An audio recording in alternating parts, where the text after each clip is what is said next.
In the past, educators were perceived as the holders of knowledge. The educator's role was to pass on knowledge to their students. Since that time, research findings have shown that students gain a deeper understanding of the concepts when they have the opportunity to be active in that learning process.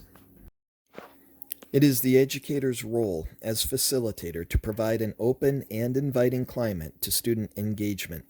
This is accomplished by designing, developing, and infusing digitally rich environments in which students can achieve the student standards. ISTE's sixth Educator Standard states, educators facilitate learning with technology to support student achievement of the ISTE standards for students.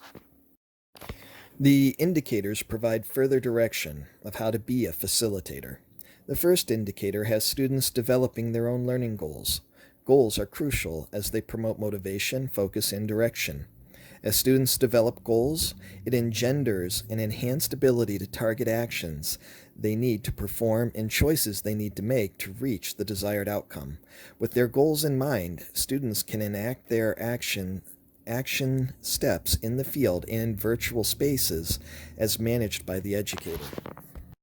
The second indicator for this standard asks that educators offer students a rich variety of digital resources and environments. The third indicator describes how students should be given opportunities to think critically by using a design process in computational thinking. During these processes, students unpack the problem, consider solutions, try out the solutions, and use approaches and skills from computational thinking, such as problem decomposition, algorithmic thinking, logically organizing and analyzing data, and generalizing and transferring solutions to other problems.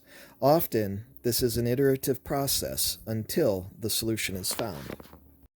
The fourth indicator for this standard is developed on the knowledge that there are different ways a student can show skill or knowledge competency. Students may use the digital image or a text document to demonstrate understanding, while other students could create a video, podcast, or website. Technology provides many ways for students to be creative and communicate ideas. It is the educator's responsibility to model potential demonstrations of competency and nurture creative expression. The first indicator for this standard states educators foster a culture where students take ownership of their learning goals and outcomes in both independent and group settings. Next, we will further the definition by uncovering the intent of the first two components of this indicator. Diving deeper into the first part of this indicator, educators foster a culture. This means creating shared values, social norms, and goals around the purpose and approach to learning by, for example, bringing students into the process of establishing and maintaining culture, setting up space and time for students to fail and try again, establishing space and time for student reflection and goal setting, allowing students voice and choice in demonstrating and evaluation of competency. A question to consider. What can I change in my practice to empower students to take ownership of their learning goals and outcomes? Some ideas to try. Share the ISTE standards for students with your class and encourage your students to use I statements based on them when setting learning goals. Or, find ways to share responsibility with your students. For example, helping in developing project rubrics, establishing class norms, and defining individual learning goals. Or, use group roles to allow students to manage their own learning, contribute productively in teams, and experiment with different leadership and collaboration styles and roles. A second question to consider. How can I collaborate with my students to define learning outcomes, and in what ways do I offer students the opportunity to develop and assess their own learning goals?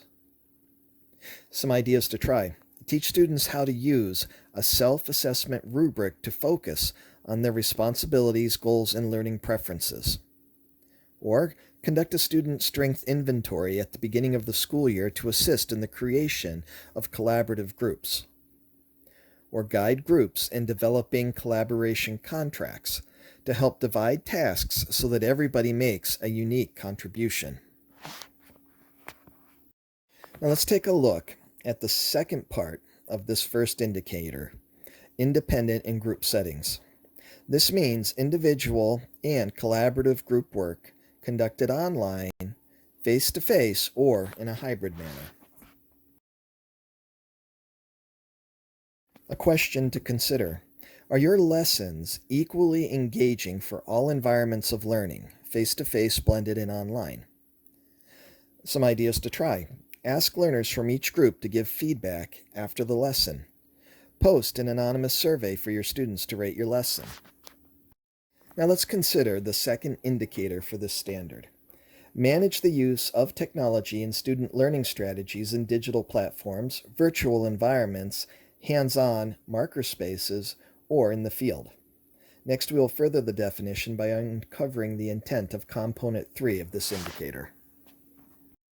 In part 3 of this indicator, use of technology in student learning strategies. This means keep students supported on task in learning in a variety of face-to-face, digital, or hybrid environments. A question to consider for part 3. How can a digital tool deepen learning in my content area, even if it's not overtly related? Some ideas to try. Do some online research to identify successful strategies for managing technology use in various environments, such as moderation tools or moderate tools. And a tool that allows you to moderate allows you to see what students are doing real time in a particular application.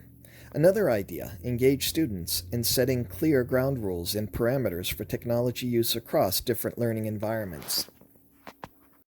A second question to consider for part 3 of this indicator, how comfortable am I designing and managing learning in different environments? Some ideas to try.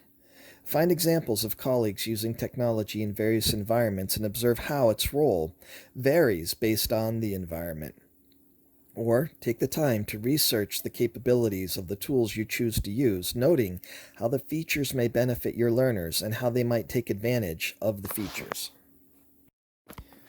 The third indicator for the Facilitator Standard states, create learning opportunities that challenge students to use a design process and computational thinking to innovate or solve problems. Next, we will further the definition by uncovering the intent of components 4 and 5 of this indicator. Diving deeper into part 4 of this indicator, the design process. This means a methodology for problem solving, a series of steps used to solve a problem and design a solution. For example, human-centered design process, project-based learning, engineering design process, and the scientific method. And diving deeper into the fifth part of this indicator, the third indicator, is computational thinking. This means a problem-solving process that includes but is not limited to the following characteristics. Formulating problems in a way that enables us to use a computer and other tools to solve them. Logically organizing and analyzing the data. Representing data through abstractions such as models and simulations. Automating solutions through algorithmic thinking, which is a series of ordered steps.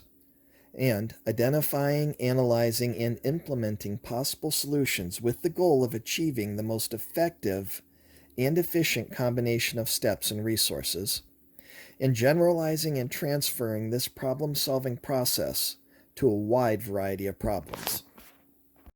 A question to consider for part 5.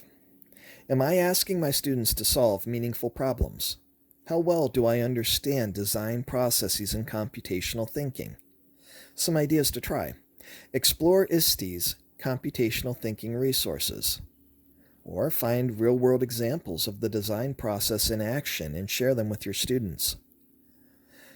Or identify a design process you want to use with your students and post charts in your classroom as a visual reminder. You might select a time to use a design process with your colleagues to tackle a shared or school-based problem or need. You could build in time for trial and error to foster a culture where students persevere and celebrate failure or setbacks when solving problems, And design a computational thinking learning activity that works in your grade and content area. Share it with colleagues and encourage them to do the same. The fourth indicator of the Facilitator Standard is, or states, model and nurture creativity and creative expression to communicate ideas, knowledge, or connections. This indicator does not have parts that we need to better define, as it kind of speaks for itself. A question to consider for the fourth indicator. How am I shifting learning culture from consuming to producing? Some ideas to try. Ask students about digital tools they already use and include those as options to demonstrate mastery. Set aside time with students during project work to conference about their learning goals and which digital tools are the best fit to share their learning. Design and facilitate a project where students have to incorporate something overtly creative with content area knowledge. For example, using coding to create digital art, embedding an animated simulation with original resonant music, creating a digital assemblage to illustrate a historic event, and have them reflect on the purpose and its value. Another question to consider for this fourth indicator. What do I see as the value of student creativity in sharing their own work for education? Some ideas to try. Provide opportunities for student work to be seen by a larger audience and to have real-world impact. Or gather feedback from beyond your school for one student project. Or have students share their thinking and solutions with their classmates through blogging and online forums. And here are some examples of how ISTE members have worked towards enacting this standard. Shannon from Massachusetts shared, "As a classroom teacher, my role is a facilitator of knowledge rather than a sage on the stage. I want my students to ask questions about the topic and then investigate to find their own answers. My students are encouraged to make mistakes and to learn from them. To accomplish this, I use a variety of technologies in order for my students to access the content that will drive their investigations. My students create commercials, research and make proposals to solve real-life community problems, design their own interpretations of Shakespeare plays. The list goes on." John Paul from Virginia shared, "I have student involvement in an iterative process as they focus on verbalization, teamwork, design, and then recovery if they have not met the objective. Students then continue this process until they've met the objective as self-driven learners exploring different possibilities." And Heidi from Ohio shared, "My classroom is extremely student-centered, and I strive to empower students to take ownership of their learning and goal setting. Technology facilitates our learning as a tool for producing content and demonstrating mastery of learning. Students select digital tools that assist them in collaboration and creation, communication, and critical thinking. We have digital discussions, record podcasts, create videos, blog, and more."